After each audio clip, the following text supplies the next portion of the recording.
মার্কিন সংবাদ মাধ্যম দ্য নিউ ইয়র্ক টাইমসের এক প্রতিবেদনে দাবি করা হয়েছিল যুক্তরাষ্ট্র ও ইসরায়েল নাকি ইরান বর্তমান শাসক গোষ্ঠীকে সরিয়ে সাবেক প্রেসিডেন্ট মোহাম্মদ আহমাদিনেজাদকে ক্ষমতায় আনার পরিকল্পনা করেছিল।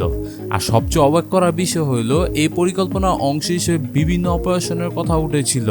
কিন্তু প্রশ্ন হচ্ছে, কেন আহমাদিনেজাদ, যে মানুষ এক সময় ইসরায়েলের বিরুদ্ধে সবচেয়ে কড়া ভাষায় কথা বলেছিল, তাকে কেন আবার পশ্চিমারা শক্তিগুলো বেশি হিসেবে নিতে চাইতেছে? আজ আমরা পুরো ঘটনাটি বিস্তারিত জানব।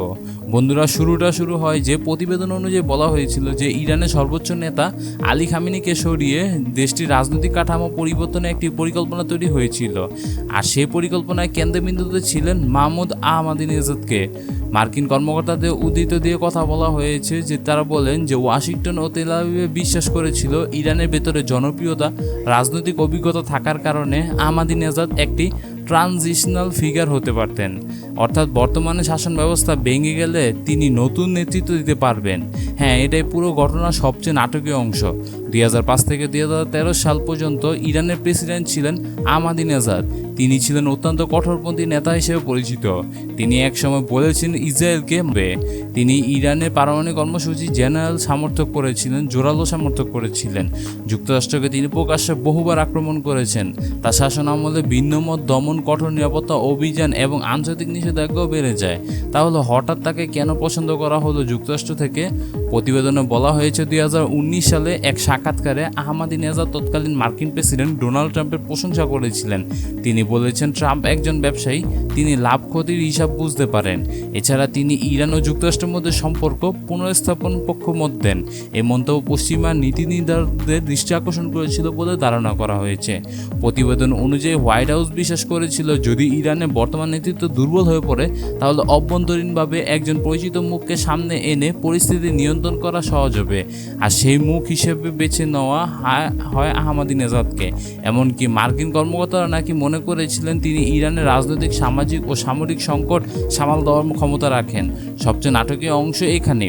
প্রতিবেদন অনুযায়ী বলা হয় যে যুদ্ধের প্রথম দিনে তেহরানে আহমাদিনেজাদের বাড়িতে ইসরায়েলে হামলা চালানো হয়। মার্কিন ম্যাগাজিন দ্য অ্যাটলান্টিকে তথ্য ধারণের পর প্রকাশিত হয়েছিল, যেখানে বলা হয় আহমাদিনেজাদ সহযোগে বিশ্বাস করতেন বিমান হামলাটিতে তাকে বের করে আনার একটি পরিকল্পিত চেষ্টা ছিল।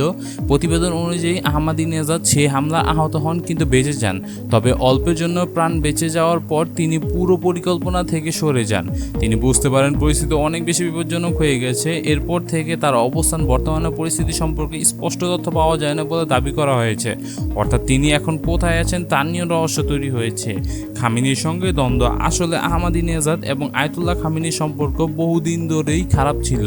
রাষ্ট্রপতি থাকাকালীন সময় শেষ দিকে তিনি ইরান শাসন গোষ্ঠীর একটি বিরুদ্ধে দুর্নীতি অভিযোগ তুলেন, যে এরপর থেকেই তাকে ধীরে ধীরে রাজনৈতিকভাবে একঘরে করা হয়। অনেক নির্বাচনে তাকে অযোগ্য বলে ঘোষণা করা হয়েছিল। তার ঘনিষ্ঠ সহযোগীদের গ্রেফতার করা হয়, এমনকি তার চলাফেরা সীমিত করে দেওয়া হয় বলে দাবি করা হয়েছে। ভেনেজুয়েলার মডেল। আরেকটি চাঞ্চল্যকর বিষয় হলো প্রতিবেদন অনুযায়ী ট্রাম্প প্রশাসন নাকি ভেনেজুয়েলার আগে একটি অভিযানে সাফল্য অনুপ্রাণিত হয়েছিল, যেখানে প্রতিবেদন অনুযায়ী বলা হয়েছে যেখানে যে বিশেষ বাহিনীর এক অভিযানের পর নতুন নেতৃত্ব সামনে আনার চেষ্টা হয়েছিল। হোয়াইট হাউসে বিশ্বাস করেছিল একই ধরনের কৌশল ইরানে ব্যবহার করা সম্ভব। অর্থাৎ প্রথমে অভ্যন্তরীণ অস্থিরতা তৈরি, তারপর পুরনো কিন্তু পরিচিত এক নেতাকে সামনে আনা। এখন সবচেয়ে গুরুত্বপূর্ণ প্রশ্ন হলো এই পুরো গল্প কতটা নির্ভরযোগ্য? কারণ আন্তর্জাতিক রাজনীতিতে তথ্যযুদ্ধ এখন বাস্তব। অনেক সময় গোপন সূত্র, অজ্ঞাত কর্মকর্তা বক্তব্য কিংবা রাজনৈতিক উদ্দেশ্যে তথ্য ফাঁস করা হয়।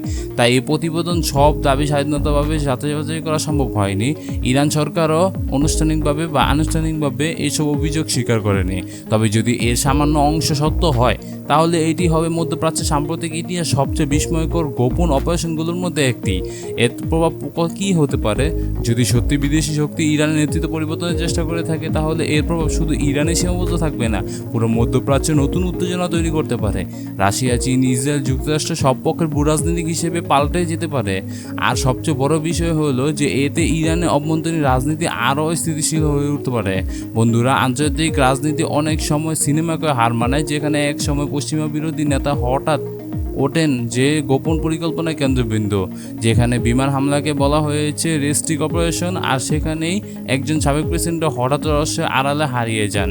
এই ঘটনাগুলো সত্যি নাকি কেবল কৌশলগত তথ্যযুদ্ধ তা হয়তো সময় বলে দিবে, কিন্তু এই বিষয়টি পরিষ্কার যে ইরানকে ঘিরে বৈশ্বিক শক্তিগুলো খেলা এখন থেকে না আরও আগের থেকে বেশি জটিল করে চলছিল।